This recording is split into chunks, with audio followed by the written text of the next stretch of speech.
बच्चों, कैसे हो आप सब। आज अपन करने वाले हैं प्रश्नावली 6.1 का क्वेश्चन नंबर 1 से शुरुआत। तो देखिए क्या होगा कि सबसे पहले आपके पास क्वेश्चन 1 दिया गया है कि 2 sin 45 cos 45। तो इनका मान अपन को रखना है। तो सबसे पहले लिखना है त्रिकोणमितीय मानों को, त्रिकोणमितीय अनुपातों का मान रखने पर। ठीक है, तो देखिए मान रखते हैं। 2 sin 45 का मान होता है 1/√2 और cos 45 का मान होता है 1/√2। तो 2 गुना 1 गुना 1 क्या आएगा 2, और √2 गुना √2 क्या आ जाएगा 2। तो आपका मान क्या आ जाएगा 1। ठीक है, तो आपका पहले का आंसर क्या आ जाएगा 1। अब बात करते हैं दूसरे की। तो सबसे पहले वही लिखना है आपको, त्रिकोणमितीय अनुपातों का मान रखने पर। त्रिकोणमितीय अनुपातों का मान रखने पर, तो त्रिकोणमितीय अनुपातों का अपन मान रखते हैं तो क्या आएगा आपके पास। देखिए cos 45 का मान क्या होता है 1/√2। अच्छा, और cos 60 का मान आपके पास क्या होता है 1/2 माइनस sin 45 का मान क्या होता है 1/√2 और sin 60 का मान क्या होता है आपके पास √3/2 ये आता है। देखिए आपके पास इन दोनों का गुणा करने पर यह आएगा 1/2√2 माइनस यह आएगा √3/2√2। तो दोनों का एलसीएम क्या आ जाएगा 2√2, तो ऊपर आ जाएगा 1 माइनस √3। ये आपका क्या आ जाएगा, इस दूसरे का आंसर आ जाएगा। अब बात करते हैं क्वेश्चन नंबर 3 की। क्वेश्चन नंबर 3 क्या दिया गया है आपको, sin square 30 plus 2 cos square 45 plus 3 tan square 60। तो वही लिखना है कि त्रिकोणमितीय अनुपातों का मान रखने पर, त्रिकोणमितीय अनुपातों का मान रखने पर, तो मान रखते हैं sin 30 का मान क्या होता है 1/2 का होल स्क्वायर प्लस 2 cos 45। तो cos 45 का मान क्या होता है 1/√2 का whole square plus 2 tan square 60। तो tan 60 का मान क्या होता है आपके पास √3, आगे 3 भी है, ये स्क्वायर भी है। ठीक है, तो मैं लिख देता हूं 1/4 हो जाएगा प्लस 2 इंटू ये 1/√2 का स्क्वायर है तो 1/2 हो जाएगा प्लस ये √3 का स्क्वायर है तो 3 हो जाएगा। ठीक है, अब मैं बात करता हूं आगे। तो 1/4 प्लस 2 का गुना 2 का भाग दिया 2 में तो क्या आएगा 1 प्लस 3 गुना 3 करने पर क्या आएगा आपके पास 9। तो ये आपके पास आ जाएगा 10 प्लस 1/4, जिसको आप 10 सही 1/4 भी लिख सकते हो और अदरवाइज आप 41/4 भी लिख सकते हो। ठीक है, अब बात करते हैं क्वेश्चन नंबर 4 की। तो क्वेश्चन नंबर 4 क्या है कि 3 sin 60 minus 4 sin cube 60।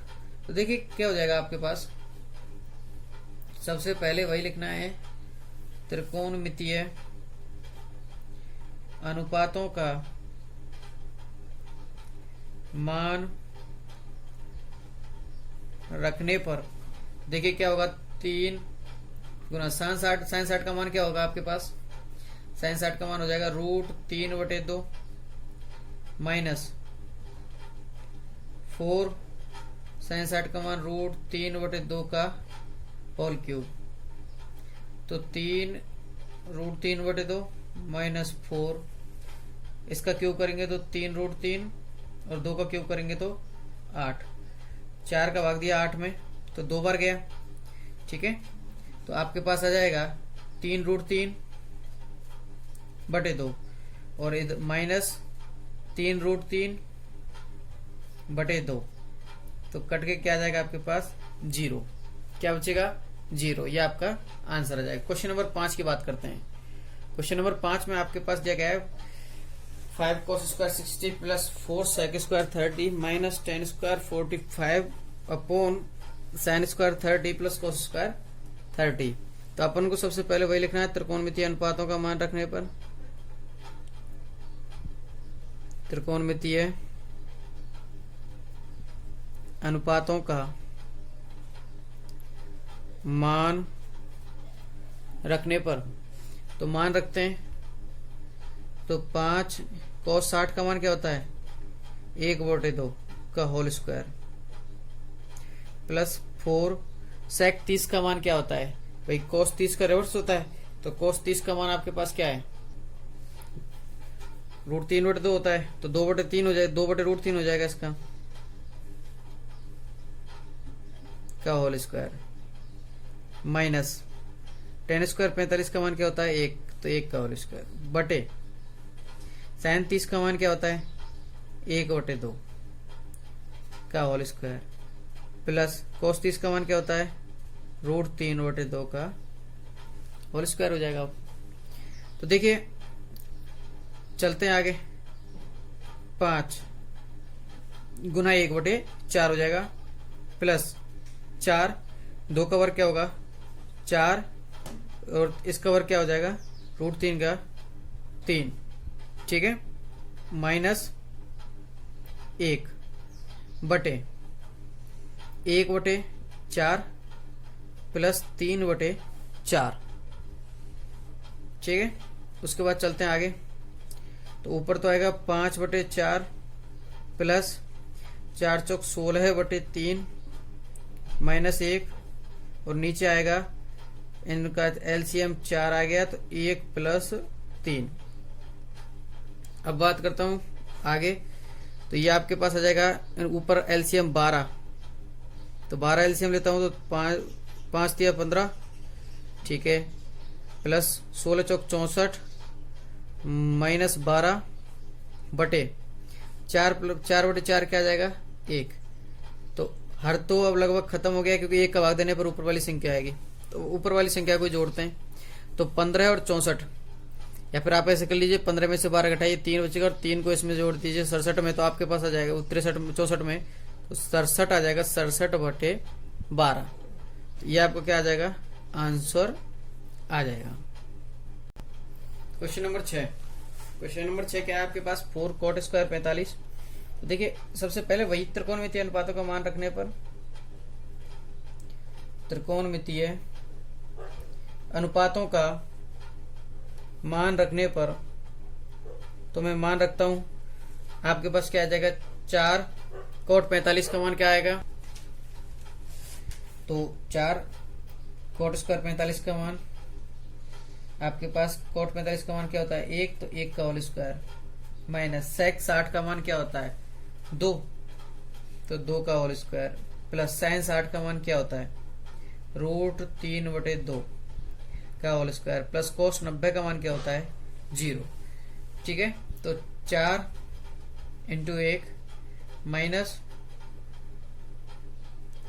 4 plus इसका क्या हो जाएगा 3/4 प्लस 0, सबका एलसीएम क्या आया 4, तो अच्छा एलसीएम लेने की जरूरत नहीं है, वैसे भी 4 से 4 कट जाएगा, आपके पास बचेगा क्या 3/4, ठीक है। और अब चलते हैं अपन क्वेश्चन नंबर 7 पर। क्वेश्चन नंबर 7 क्या है 4/cot square 30 plus 1/sin square 30 minus cos square 45, तो त्रिकोणमितीय अनुपातों का मान रखने पर, त्रिकोणमितीय अनुपातों का मान रखने पर, तो मैं मान रखता हूं क्या आएगा 4/cot 30 का मान क्या होता है √3 का होल स्क्वायर प्लस 1/sin 30 का मान क्या होता है 1/2 का होल स्क्वायर माइनस cos 45 का मान क्या होता है 1/√2 cot 45 का होता है 1, ठीक है, तो स्क्वायर। अब मैं बात करता हूं 4/3 1/1/4 माइनस 1/2, ठीक है। मैं इस 4 को ऊपर ले जा सकता हूं क्या 4/3 प्लस 4/1 माइनस 1/2, एलसीएम ले लेता हूं 6, तो देखिए ये आ जाएगा 4 दूनी 8 प्लस 6 चौक 24 माइनस ये आएगा 3 गुना 1 तो 3, तो 24 और 8 32 माइनस 3 बटे 6 तो 29 बटे 6। और इसके साथ ये आपके क्वेश्चन 7 पूरे कंप्लीट हो चुके हैं। ठीक है, तो अब मिलते हैं नेक्स्ट क्वेश्चंस के साथ नेक्स्ट वीडियो में। जब तक आप लोग पढ़ते रहिए, धन्यवाद।